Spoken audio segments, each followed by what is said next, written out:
नमस्कार, हर खबर हरियाणा देख रहे हैं आप और मैं हूं आपके साथ ज्योति। हरियाणा विधानसभा चुनाव को लेकर आज शाम प्रचार थम जाएगा।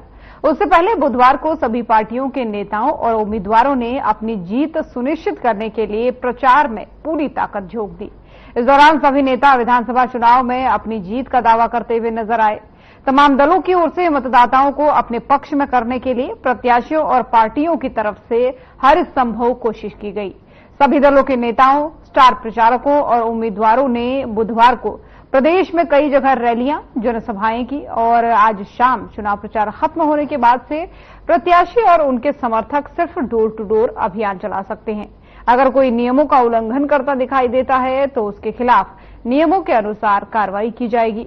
आपको बता दें कि अब हरियाणा की सभी 90 सीटों के लिए 5 अक्टूबर को वोटिंग की जाएगी, जिसके नतीजे 8 अक्टूबर को सामने आ जाएंगे।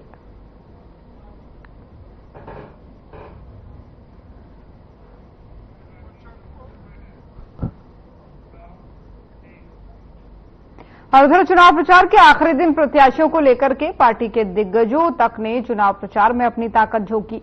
इसी कड़ी में सीएम नायब सिंह सैनी ने उचाना कला में चुनावी जनसभा की और बीजेपी प्रत्याशी के चुनाव के पक्ष में चुनाव प्रचार यहां पर किया। इस दौरान सीएम सैनी ने जनसभा को भी संबोधित किया। आप लोग 8 तारीख को यहां से कमल का फूल खिला करके चंडीगढ़ में भेजिए, बाकी के काम मेरे ऊपर छोड़ दीजिए। अरे डट करके काम करेंगे, डट करके ऊंचाइयों को आगे बढ़ाने का काम करेंगे, कोई कमी नहीं छोड़ेंगे। भाइयों, मैं घूम रहा हूं पूरे प्रदेश के अंदर। हुड्डा साहब बोलते हैं इतने काम 10 वर्षों में हमारी सरकार ने किए। हुड्डा साहब को अभी नजर नहीं आते, कहा कोई काम नहीं हुआ। मैंने हुड्डा साहब को कहा, हुड्डा साहब मुझे 56 दिन मिले हैं, अगर मैं 10 वर्षों के अपनी सरकार के काम गिनाऊंगा तो आपको 5 दिन तो ये नहीं पता लगेगा कि होश में नहीं आएंगे, आप होश खो जाएंगे। परंतु मैंने उनको कहा मेरे 56 दिन काम करने का मौका मिला, आप 10 साल हरियाणा के ऊपर राज किया है, आप अपने 10 साल के कार्यों को मेरे 56 दिन से तुलना कर लीजिए, ये गरीब के बेटे के भारी पड़ेंगे। इतने काम हमने किए हैं भाइयों, इतने काम किए हैं। और ये बोल रहा कहा कोई काम नहीं हुआ, ये हिसाब मांग रहा। एक शेर याद आ रहा हुड्डा साहब कांग्रेस के ऊपर, एक शेर मुझे याद आ रहा, आपके बीच में रखना चाहूंगा, रखो। ये हालात हो गया हुड्डा साहब के, दिल में कसक है, दिल में कसक है, चेहरे पर नकाब लिए फिरते हैं, जिनके खुद के बही खाते खराब है, हमारा हिसाब लिए फिरते हैं।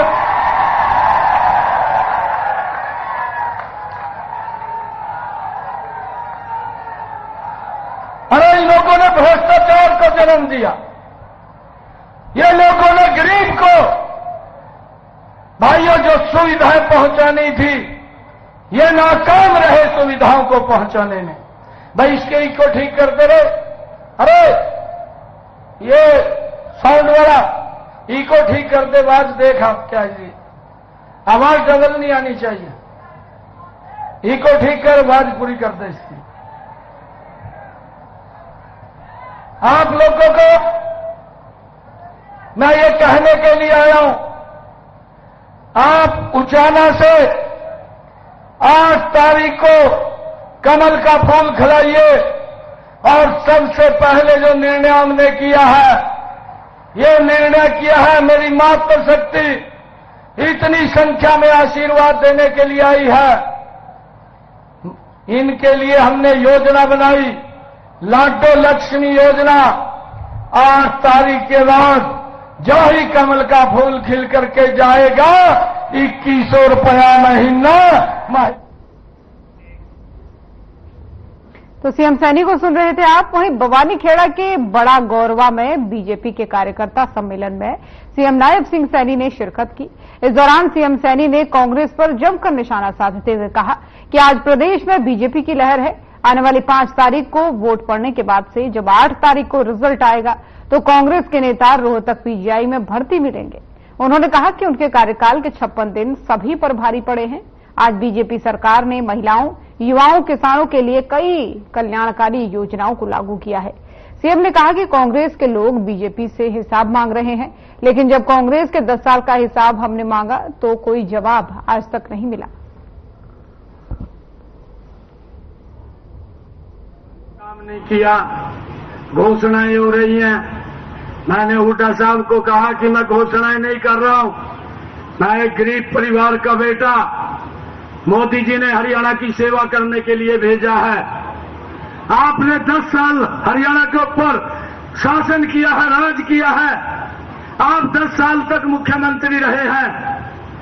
मैंने कहा हुड्डा साहब, आप अपने 10 साल को मेरे 56 दिन के कार्यकाल से तुलना कर लीजिए।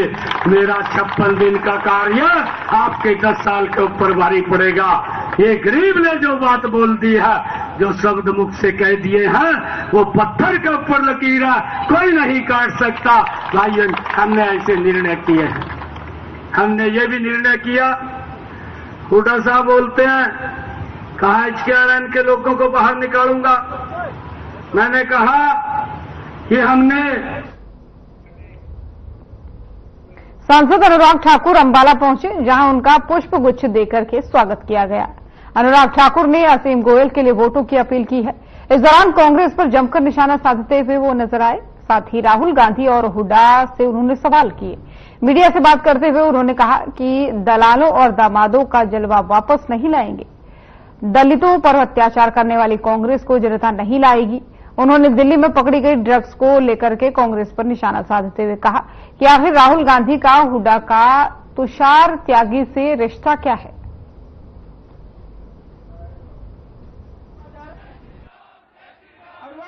जनता का रिस्पांस बहुत शानदार है। जनता ने मन बना लिया है कि दलालों दामादों का जलवा जलाल वापस नहीं लाएंगे। दलितों पर अत्याचार की जो प्रयोगशाला कांग्रेस हरियाणा को बनाना चाहती है, ऐसी कांग्रेस को नहीं लाएंगे और जमीनें हड़पने वाली कांग्रेस को नहीं लाएंगे। तीसरी बार कमल का बटन दबाकर फिर भारतीय जनता पार्टी की सरकार बनाएंगे। कल राहुल गांधी जी और खड़गे जी और विशेष तौर पर भूपेंद्र हुड्डा जी से ये जो आप लेटर देखेंगे तो तुषार गोयल हैं chairman RTI department Delhi youth Congress के। इनका हुड्डा परिवार से क्या रिश्ता है? और 5 और हरियाणा में उत्तर प्रदेश के मुख्यमंत्री योगी आदित्यनाथ ने एक जनसभा को संबोधित किया। इस दौरान उन्होंने कहा कि हरियाणा ने डबल इंजन सरकार के नेतृत्व में 10 वर्षों में पूरे हुए कार्यों को देखा है। हाईवे का निर्माण, रेलवे की प्रगति, नए फ्लाईओवर का निर्माण, औद्योगिक क्षेत्र का विकास, युवाओं को बिना पर्ची बिना खर्ची के रोजगार मिला है। 10 वर्ष के अंदर हरियाणा ने डबल इंजन सरकार के नेतृत्व में कार्य को होते हुए एक अंजाम तक पहुंचते हुए देखा है। हाईवे का निर्माण, रेलवे की प्रगति, नए नए फ्लाईओवर और रोड ओवर ब्रिजेज बनना, नए नए औद्योगिक क्षेत्र का विकसित होना, युवाओं को बिना खर्ची और बिना पर्ची के नौकरी और रोजगार की सुविधा उपलब्ध हो जाना। और डबल इंजन सरकार तो उन महिषासुर और चंड और मुंड के लिए जगत जननी मां भगवती ही है जो नशे के कारोबार में लिप्त हैं। और सोहरा से बीजेपी प्रत्याशी के लिए स्टार प्रचारक के तौर पर आए मनोज तिवारी का मारुति कुंज के लोगों ने भव्य स्वागत किया। इस दौरान तेजपाल तंवर ने कहा कि बीजेपी ने पिछले 10 साल में सोहना की तस्वीर और लोगों की तकदीर बदल दी है। हमने यहां रह रहे पूर्वांचल के लोगों के लिए भी बहुत काम किए हैं। अगर इस बार लोगों ने फिर से मौका दिया तो हम कांग्रेस की तरह झूठे वादे नहीं करते, जो कहते हैं वो करके दिखाते हैं। साथ ही मनोज तिवारी ने लोगों को संबोधित करते हुए कहा कि वे दूसरी बार मारुति कुंज आए हैं और मेरे साथियों ने जैसे पहले प्यार दिया था उससे भी कई ज्यादा प्यार जो है और जोश मेरे पूर्वांचल के परिवार में दिख रहा है। इसी के साथ ही उन्होंने तेजपाल तंवर को भारी वोटों से जिताने की अपील की।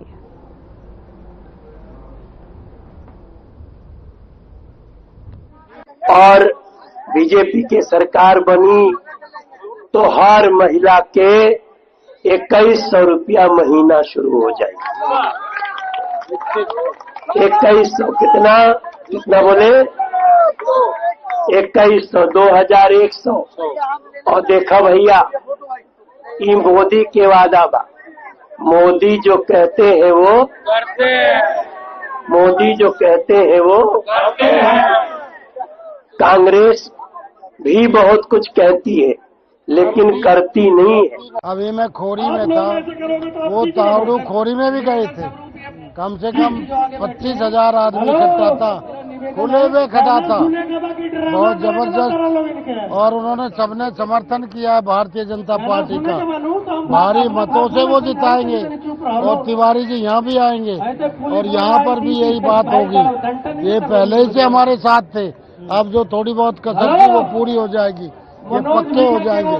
तभी हमारा सब बहुत अच्छा माहौल दिन पे दिन बढ़ता जा रहा है। भारतीय जनता पार्टी का माहौल दिन पे दिन बढ़ता जा रहा है और बहुत अच्छी वोटों से यहाँ से हम ये हमारी सीट निकलेगी भारतीय जनता पार्टी के पक्ष में। इसमें कतई कोई दो राय नहीं है। बहुत बड़ी जीत होने जा रही है। यहाँ पे तो कांग्रेस के तो दफ्तर ही खाली हो गए, कोई नजर ही नहीं पड़ रहा है। बहुत जबरदस्त। नहीं, वो तो जीत का दावा है, मैं खामा काम करते हैं, उसका कोई मतलब नहीं है। भारतीय जनता पार्टी की तरफ आगे जो लोग उनके पास गए थे वो भी सब वापस आ रहे हैं, हमारे पास आ रहे हैं। नांगल चौधरी से बीजेपी प्रत्याशी अभय सिंह यादव ने मिलकपुर से गोद बलाहा गांव तक के रोड शो किया। इस मौके पर हमारे विशेष संवाददाता हरविंदर यादव ने बीजेपी प्रत्याशी अभय सिंह यादव से खास बातचीत की। हर खबर हरियाणा की टीम नांगल चौधरी विधानसभा में पहुंची है। आज प्रचार का अंतिम दिन है। साफ तौर पर जो रोड शो है वो यहां पर निकाला जा रहा है। भाजपा से उम्मीदवार हैं अभय सिंह यादव। खास बातचीत करेंगे, गाड़ी का सफर है। सबसे पहली बात तो डॉक्टर साहब, और कैसा लग रहा है? बहुत अच्छा लग रहा है। लंबी लाइनें लगा दिया, बहुत अच्छा लग रहा है। और ये लाइनें तो हमेशा लगी रहती है, वो दिखाई नहीं देती, आज दिखाई दे रही है। कहीं ना कहीं तमाम प्रकार की चीजें थी, लगातार ये चीजें लग रही थी कि ऐसे चुनाव होगा, जातीय चुनाव होगा, तमाम प्रकार की बातें थी, लेकिन आज कहीं ना कहीं चीजों पर विराम लग रहा है। मैंने 10 साल की अपनी इस राजनीतिक करियर में कहीं भी जातिवाद को राजनीति के अंदर घुसने नहीं दिया। मेरे आप विकास के कामों को देखो, हर जाति के गांव में, चाहे वो जाट का हो, अहीर का हो, गुर्जर का हो, राजपूत का, कोई भी गांव हो, हर गांव को समान रूप से विकसित किया। पहले कहीं ना कहीं जातीय मोड़ देने की कोशिश की गई। मैं तमाम गांवों का सर्वे कर रहा हूं लगातार। आज अंतिम दिन है प्रचार का, आप भी आज रोड शो निकाल रहे हैं।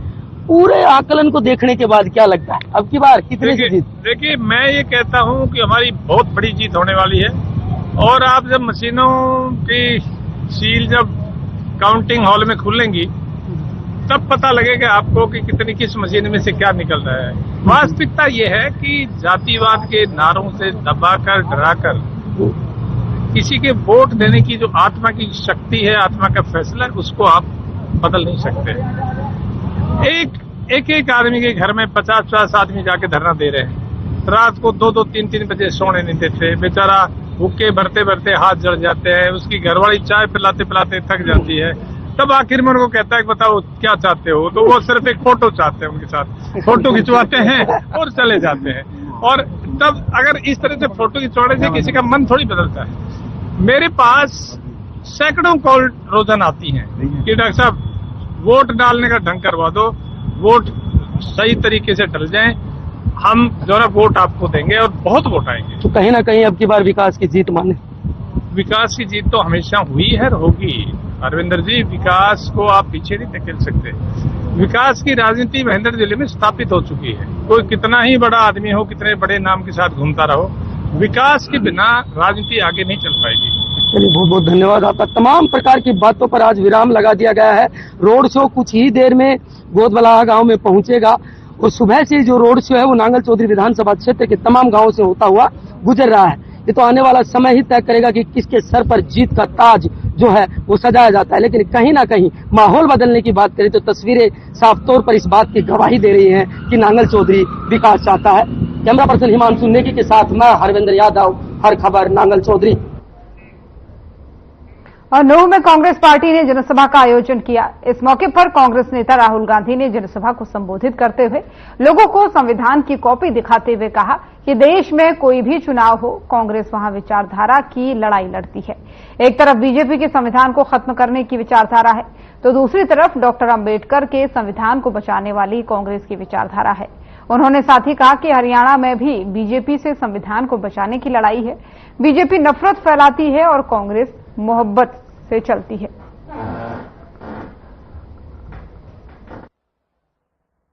कांग्रेस का जो कार्यकर्ता होता है ना, जो यहां पे आज हजारों खड़े हुए हैं। अच्छा, सबसे पहले जंगल में आपको शेर अकेला मिलता है ना, अकेला मिलता है। कांग्रेस पार्टी में आपको शेर एक साथ घूमते हुए मिलेंगे। और जो कांग्रेस का कार्यकर्ता है उसकी मैं आपको नेचर समझाना चाहता हूं। वो राजीव गांधी जी, इंदिरा गांधी जी के वंशज आप फिर से इस धरती पे आए हैं, वीर शहीदों की धरती पे। मैं अपनी तरफ से, मेवात की आवाम की तरफ से इनका तय दिल से खैर मकदम करता हूं कि वीर शहीदों की धरती पे ये भी वीर शहीद जो आज हमारे बीच में आए हैं, ये हमारे नायक हैं।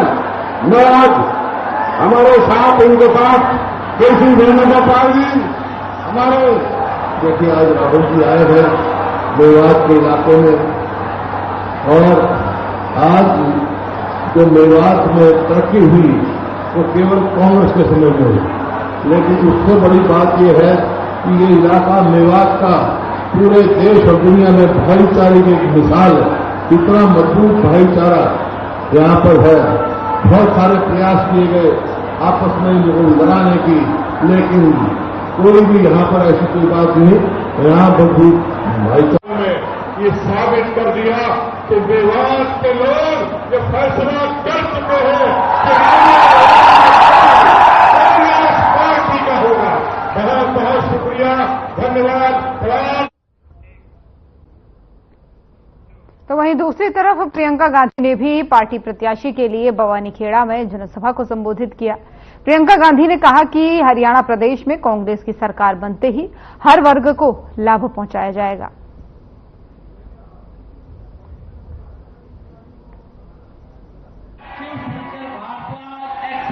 कराओगी, कोई नहीं कराएगा, क्योंकि इंसान की नीयत एक बहुत ही महत्वपूर्ण चीज होती है।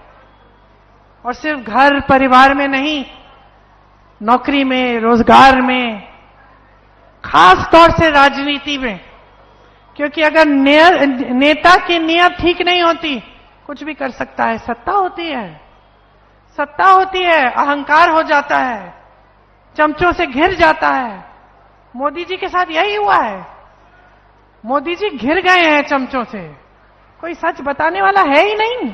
जयप्रकाश जी का स्वागत है। ये बड़ी खुशी की बात है कि आज फिर से हमारे बीच में है। ये बहुत बहुत हमारे लिए खुशी की बात है। स्वागत करता हूं मैं doctor Shivshankar Bhardwaj, ex MLA Bhiwani.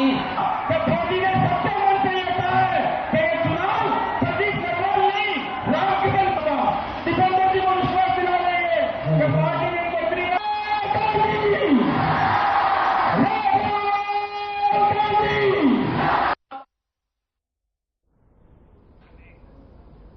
और अब इस वक्त की बड़ी खबर सामने आ रही है चंडीगढ़ से, जहां पर अशोक तंवर की कांग्रेस में वापसी हो गई है। चुनाव से पहले हरियाणा बीजेपी को यह बड़ा झटका लगा है। राहुल गांधी के नेतृत्व में कांग्रेस में शामिल हुए अशोक तंवर, तो ये बड़ी जानकारी आपको दे रहे हैं चंडीगढ़ से, जहां पर अशोक तंवर की एक बार फिर से कांग्रेस में वापसी हो गई है। तो राहुल गांधी के नेतृत्व में उन्होंने कांग्रेस ज्वाइन भी कर ली है। तो जस्ट चुनाव से पहले, चुनाव में 2 दिन का भी समय नहीं बचा है अब, और इससे पहले अशोक तंवर की कांग्रेस में वापसी वाकई में बीजेपी के लिए एक बड़ा झटका होगा और कांग्रेस के लिए एक बड़ी सौगात भी मानी जाती है। हालांकि इससे पहले आपको बता दें कि अशोक तंवर कांग्रेस में ही थे, लेकिन एक बार जब वो बीजेपी में शामिल हुए उसके बाद से अब वो एक बार फिर से कांग्रेस में उनकी वापसी हो चुकी है, यानी घर वापसी हो चुकी है। तो ये बड़ी जानकारी आपको दे रहे हैं। राहुल गांधी के नेतृत्व में उन्होंने जो है कांग्रेस एक बार फिर से ज्वाइन कर ली है। घर वापसी उनकी ये बताई जा रही है अशोक तंवर की।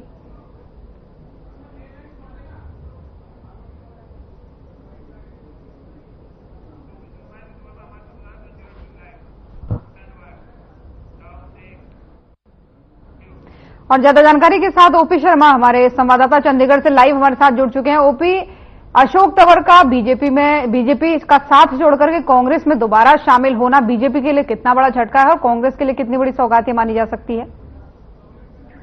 देखिए ज्योति, अगर मैं अशोक तंवर का कांग्रेस में जाने के ऊपर बात करूं तो वाकई में बीजेपी के लिए कहीं ना कहीं एक बड़ा झटका है, क्योंकि अशोक तंवर जो है वो बीजेपी के स्टार कैंपेनर थे और लोकसभा चुनाव से पहले जो है वो कहीं ना कहीं भारतीय जनता पार्टी में शामिल हुए थे। इससे पहले अगर बात करें साल 2019 की, तो टिकट वितरण को लेकर जो भूपेंद्र सिंह हुड्डा से उनकी कुछ अनबन हो गई थी, जिसके बाद जो है उन्होंने वो पार्टी छोड़ दी थी और उसके बाद वो जो तृणमूल कांग्रेस है उसमें भी कुछ दिन रहे, लेकिन उसमें उनकी जब डालने के लिए तो उन्होंने अपना एक मोर्चा भी बनाया, उसके जरिए उन्होंने काम करने की कोशिश की, लेकिन बाद में जो है वो एक निष्क्रिय हो गए थे और इस साल जनवरी या फरवरी के आसपास वो भारतीय जनता पार्टी में शामिल हो गए थे और भारतीय जनता पार्टी ने पिछले लोकसभा चुनाव के दौरान उनको सिरसा लोकसभा से प्रत्याशी बनाया था, हालांकि वो हार गए थे। और अगर उनके हम अतीत की बात करें तो करीबन 7 साल तक अशोक तंवर हरियाणा कांग्रेस के जो है प्रधान रह चुके, साल 2014 से लेकर 2019 तक करीबन 6 साल जो है वो प्रधान रहे हैं। इसके अलावा ऑल इंडिया यूथ कांग्रेस के भी वो राष्ट्रीय अध्यक्ष रहे हैं और उनकी अशोक तंवर की जो पत्नी है वो अजय माकन जो कांग्रेस के वरिष्ठ नेता हैं उनकी भतीजी हैं और अवंतिका माकन के जो नाना थे वो डॉक्टर शंकर दयाल शर्मा थे। तो एक मतलब भरा पूरा कांग्रेसी परिवार इनका है, लेकिन कुछ डिफरेंस के चलते पिछले विधानसभा चुनाव के दौरान ये पार्टी से चले गए थे और उसके बाद ही अलग अलग घूम रहे थे। इस बार उनको उम्मीद थी कि भारतीय जनता पार्टी जो है उनको जो है वो टिकट देगी, लेकिन बीजेपी में उनको टिकट नहीं मिला और शायद आज राहुल गांधी की जो रैली जो महेंद्रगढ़ में हुई है वहां पर उनकी घर वापसी हुई और कहीं ना कहीं कांग्रेस को भी उनका आना एक सुविधाजनक जो लगा है। कहीं ना कहीं दलित वोट जो है उनके पीछे है और इसी के चलते बीजेपी ने भी उनको अपनी पार्टी में लिया था। तो अब ठीक है, बीजेपी ने वापस लिया, बहरहाल देखते हैं क्या इसका जो है वो सिनेरियो बनता है, क्योंकि आज सुबह तक जो अशोक तंवर है वो हिसार जिले की नलवा सीट के अंदर बीजेपी प्रत्याशी रणबीर पनिहार के पक्ष में जो प्रचार कर रहे थे, लेकिन अचानक से 3-4 बजे के आसपास वो जो है वो कांग्रेस में जो शामिल हो गए। तो अब एक बड़ा झटका कहीं ना कहीं बीजेपी के लिए माना जाता है और कांग्रेस के लिए एक अच्छी बात भी होगी, क्योंकि कुमारी बिल्कुल ओपी, ठीक है, बहुत धन्यवाद आपका तमाम सारी जानकारियों के लिए।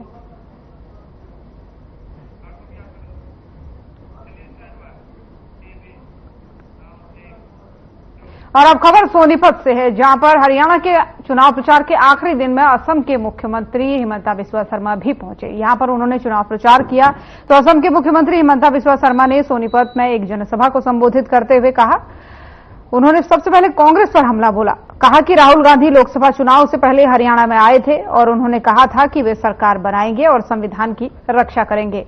इस बार वे हरियाणा में घूम रहे हैं और संविधान का नाम तक नहीं ले रहे हैं। ऐसा इसलिए क्योंकि कुछ दिन पहले वे अमेरिका गए थे और अमेरिका जाने के बाद उन्होंने वहां कहा कि भारत में हमारी यानी कांग्रेस सरकार आने के बाद से SC, ST और OBC का आरक्षण खत्म कर देंगे। पीएम मोदी ने भी ये बात स्पष्ट रूप से कही है कि जब तक देश में भाजपा की सरकार है आरक्षण खत्म नहीं होगा। उन्होंने अमेरिका भाई और बहनों, आप लोगों को मालूम है चुनाव का समय हर राजनीतिक दल आते हैं। राहुल गांधी चुनाव का, लोकसभा का चुनाव का पहले हरियाणा में आए थे और बोले थे कि हम सरकार बनाएगा, संविधान का रक्षा करेगा। तो और खबर हरियाणा देख रहे थे आप। बुलेटिन में फिलहाल इतना ही। खबरें लगातार जारी हैं। नमस्कार।